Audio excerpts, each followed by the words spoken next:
Hi everyone, my name is Patty. Welcome to Relatively Refined.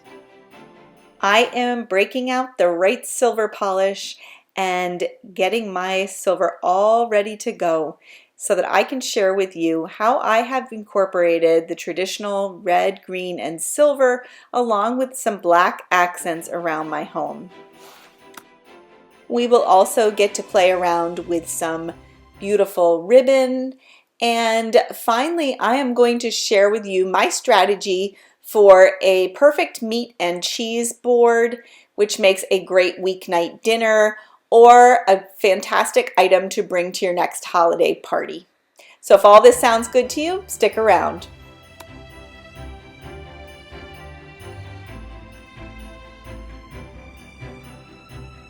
I love to break out my silver and silver plate and pewter for the holidays and give it a good polish. It gets tarnished over the year and I'm not great about keeping up with it, but I love the satisfaction of a beautiful shiny piece of silver plate. And there is no better product for shining it up than Wright's silver polish. I like to use the paste. It goes on with a sponge, and then I just rinse it, dry it, and then I buff it. And the result is so dramatic and so pretty, and to me, there is nothing like shiny silver in time for Christmas.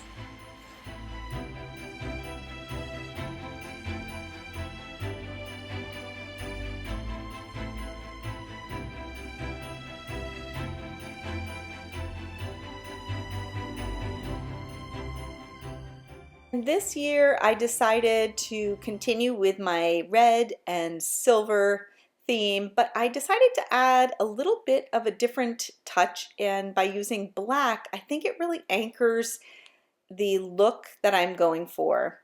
So red, black, and silver seem to be a theme throughout my home, and I'm going to show you a few corners and pockets where I've highlighted that. Here in my dining room, I have this black table, and you can see how pretty the silver items look on it. Sometimes it's as simple as just putting some red truffles into a silver compote.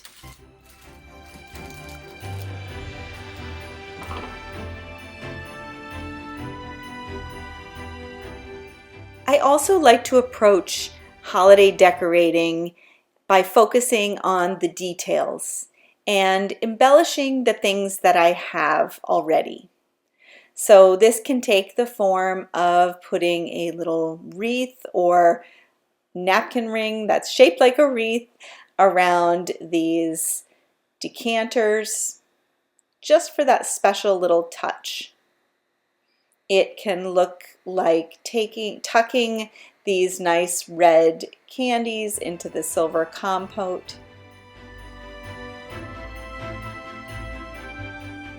Also, when I look at this section, I'm reminded of how many things I own that are pre-loved. I think almost everything on this table, including the table itself, are from an antique store, a consignment store, or a thrift store. I love this napkin box. This was one of my first thrift finds of the month. It is a Mariposa napkin box, and I believe these cocktail napkins were a gift from my mom. Tucking a piece of black velvet inside of this champagne bucket hides the unsightly base to the tree and the cords for the lights. And I absolutely love this silver champagne bucket with the tree inside and the beautiful red plaid bow. I actually am not good at making bows, so I just tied this in a shoelace bow at the top. And my federal mirror is one of my favorite pieces. These two picks that are in it are so realistic, and I actually thrifted those. I think they were $1 each at my charity thrift store. I love the little pine cones in them. And yes, my federal mirror is gold, so not exactly on point with my red, silver, and black theme, but it does not bother me. That piece stays right there. And here is red, black, and silver on full display. I love to put twinkle lights across the table and just wound around different things for a whole different view at night. And you can see the black table really does serve as an anchor. That's one of the things I love about incorporating black into my decor, is it really just provides the stability and the anchor to make your other colors, the silver and the red, pop. And for another little detail, I just tucked this little tiny snowman into this stainless steel cocktail jigger. This deer candle holder is so pretty. It's got a real Scandinavian look. It was a gift from my sister Paula, who thrifted it. It's heavy and just gorgeous, and I love the way it plays off of the black table. And here's an overview of my black, red, and silver table. I decided to set this up kind of like a bar. I just think there is something elegant about glass and silver and red. And just so you get the full effect, here it is in the evening. Such a pretty corner of my dining room. I love the height of this tree and the champagne bucket. I love the picks tucked behind my mirror. It's just a beautiful little corner of my room.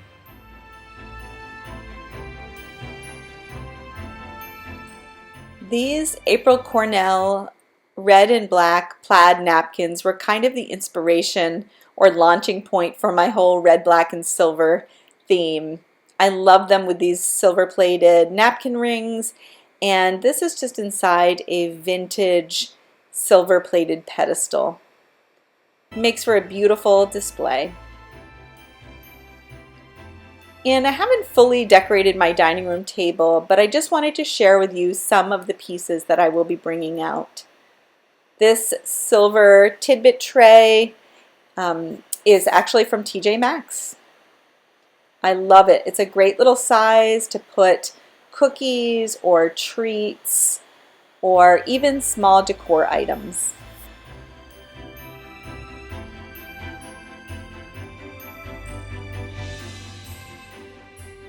I thrifted these red candles and also these silver candlesticks or candle holders.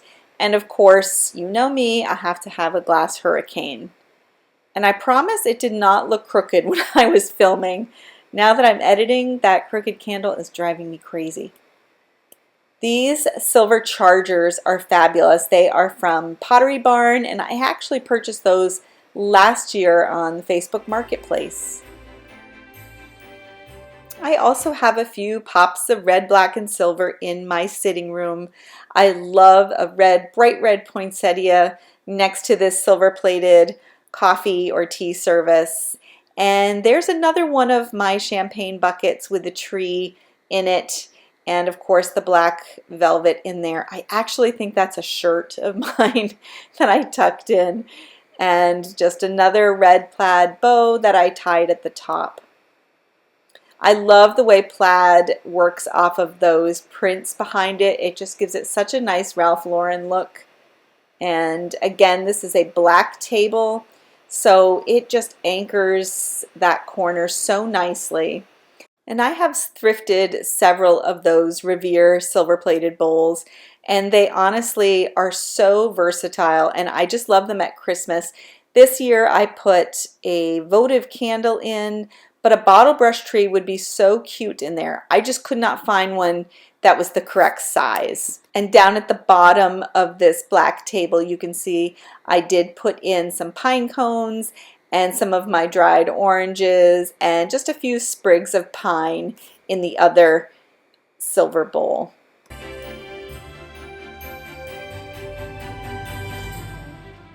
One thing I'm really enjoying this year is ribbon. I am using it in different ways throughout my home. It's a very inexpensive and easy way to add color or a little bit of embellishment to your home.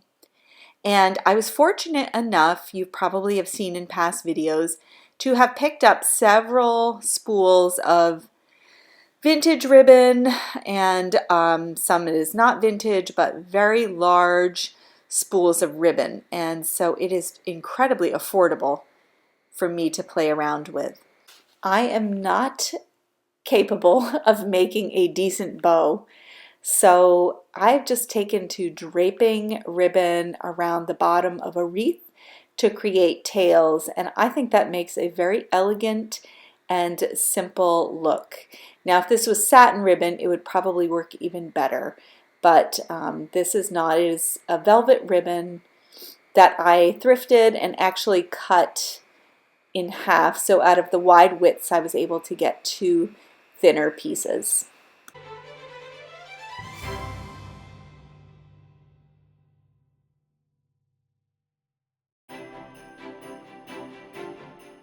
And I love using two different colors. Here I have the traditional red and green, loving the way that that looks. And on my front door on the inside, I just have the red ribbon.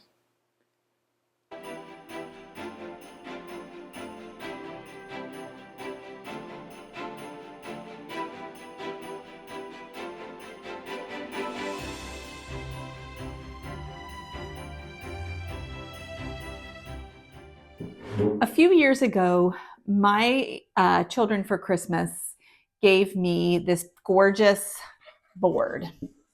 This is from, this is made at J.K. Adams, which is from Dorset, Vermont, which is where my sisters and I are from.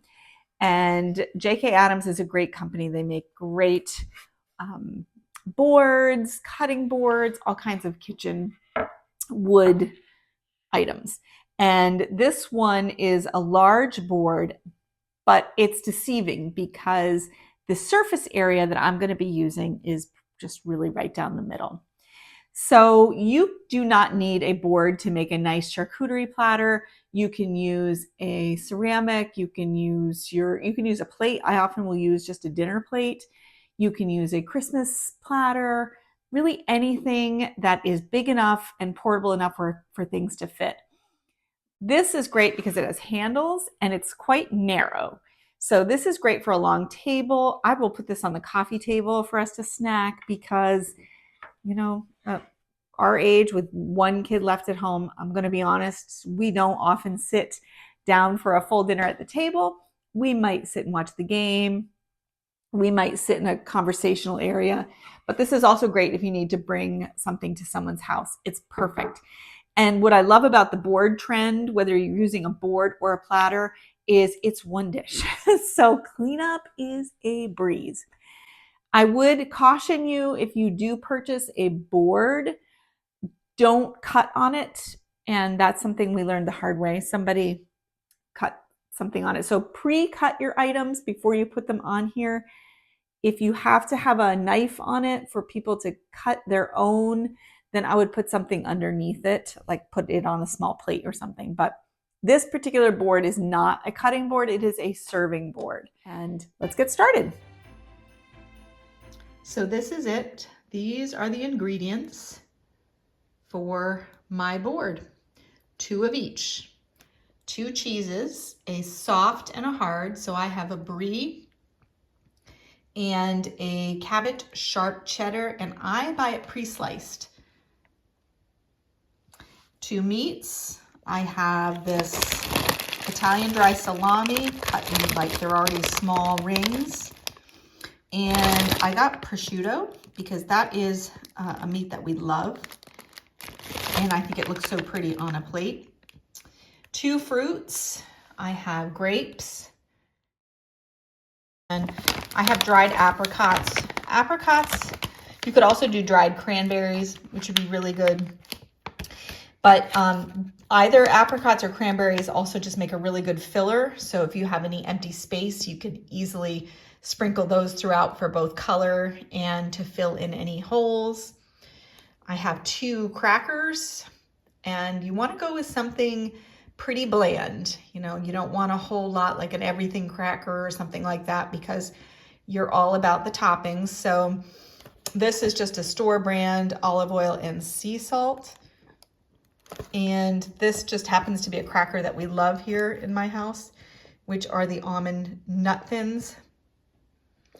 They are really thin and sturdy, so those are a nice cracker. And then if you want to do two kind of bonus things or extra things, I selected olives. I have this huge jar of Kalamata olives, and I also put in a sprig of rosemary that I put right in with the olives.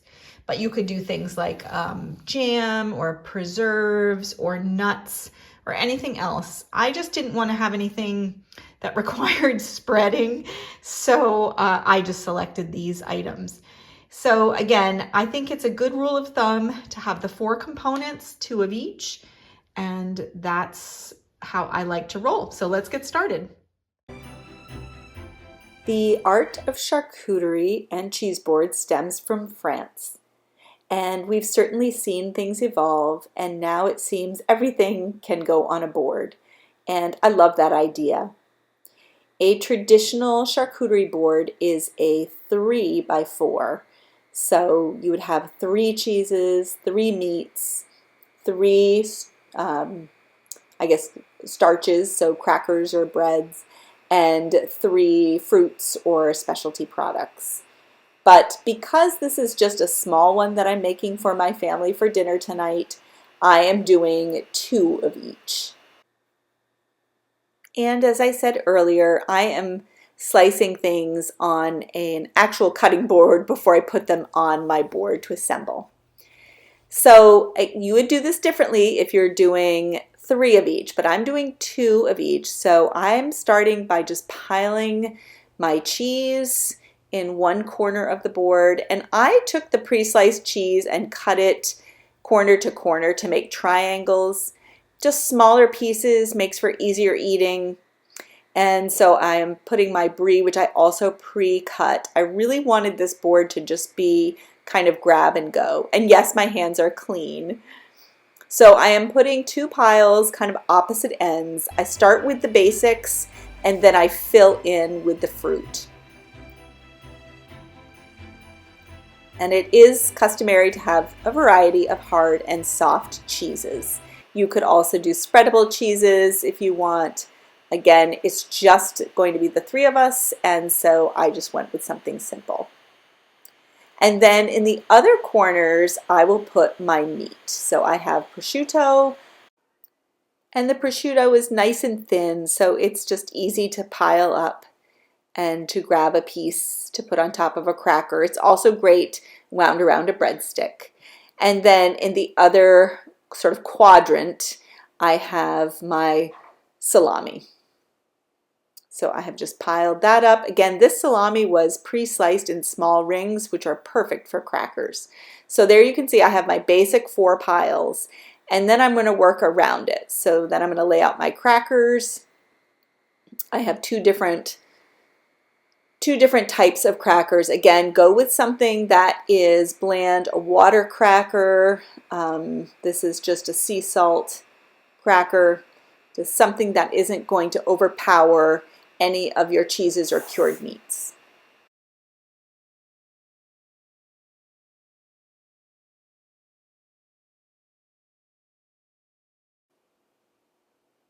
And once you get your basic components, your meat, your cheese, your crackers, it's time to add your fruit.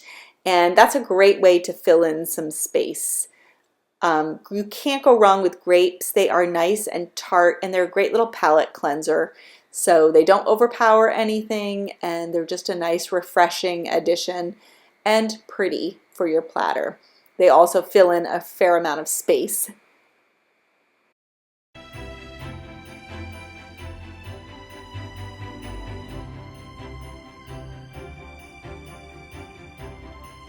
Just putting some apricots. I think dried apricots are, again, a great little space filler.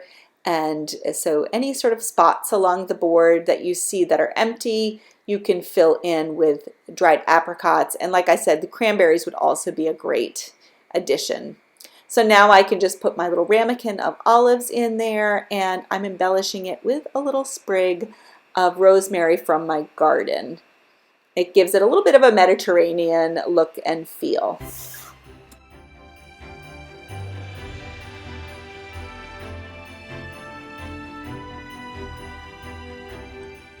So creating a board is actually so much fun.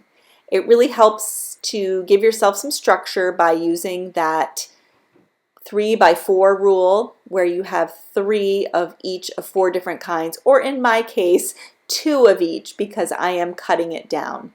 If I were heading to a party, I certainly would add the third of each of the 4 components, but it's kind of whatever works for you. And before we head out tonight, we are going to watch a little bit of a basketball game. So I am just going to set up the coffee table with our board. We're going to chow down, and we will then get ready to go out and look at some Christmas lights in the park.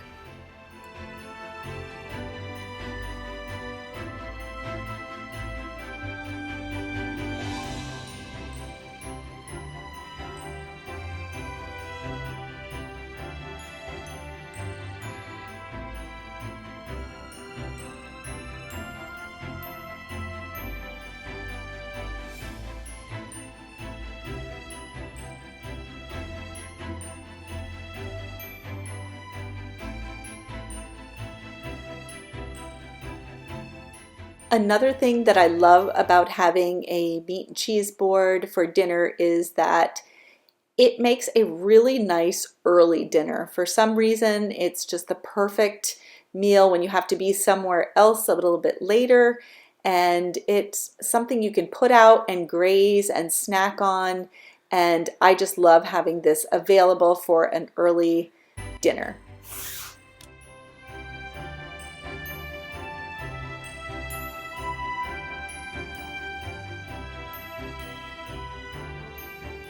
So it's nothing to be intimidated about. I know you've seen the beautiful Pinterest pictures, but you can definitely do this on your own. Just follow that 3 by 4 rule, and I think you will have great success. All right, everyone, we're getting ready to head out to look at the Christmas lights in the park. It is so beautiful in our park this time of year, all lit up and festive. And it is 18 degrees out, so it is cold. And I am wearing this newly thrifted wool coat. It is so warm. It's just beautiful. This was $5. It's so cute. I don't know if I can get, if you can see, but it's nice and heavy, and it has a beautiful little design around the waist. It is just adorable. I love this. $5. It is pure wool. I love it. And I have my red sweater and my red lipstick. I'm drinking out of my red travel mug. And it occurred to me, if I was wearing silver earrings or silver jewelry, my outfit would reflect the decor in my home this year. I have red, black, and gold instead of the red, black, and silver, which I am using in my home decor. And so anyway, I'm heading out, I have my coffee, and it occurred to me I wanted to show you one of the products that we have on our online shop. And this would be perfect for walking around, looking at Christmas lights in your neighborhood, or this would be a really great gift for a friend. These are these little hip flasks that we carry on the shop. Mine is purple tartan. I absolutely love these. And these little hip flasks fit, this one fits right in my coat pocket. And if I weren't heading into town to walk around out in public, I would put a little bit of Bailey's in this, and I would pour that right into my coffee and walk around the neighborhood to look at Christmas lights. I would have a little something in there to keep me extra warm tonight. It'd be great for a card party. This is just a perfect, ideal gift for that special someone that kind of has everything, because it's such a beautiful, sweet little thing. And I could see so many people enjoying a gift like this. But we are headed into town, so I will stick with my straight up coffee and go ahead to the shop and take a look at those. If you haven't subscribed to our channel, what are you waiting for? Go ahead and do so by giving this video a thumbs up, leaving a comment, subscribing, sharing. It lets YouTube and us know that you're enjoying the content, and that really keeps us motivated to bring you more. Already, go ahead over to relativelyrefined.com. We have a blog. We share recipes, And we have an online shop, which is where you will see fantastic products like this hip flask. All the products on there are things my sisters and I use and love. And just go ahead, take a look, shop, and be sure to visit us on all our social media platforms. We are on Instagram and Facebook at Relatively Refined. So, all right, everyone, that'll do it for today's video. Thank you so much for watching, and we'll see you in the next one. Bye-bye now.